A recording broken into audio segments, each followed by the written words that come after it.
there are some features in Villain, which is a C2 framework that currently supports TCP-based reversals and hopecell, this listener that I made for some HTTPS or HTTPS pseudocells.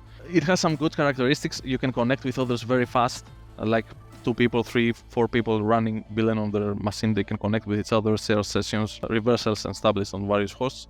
And it's kind of cool and really fast to install, and has some additional features.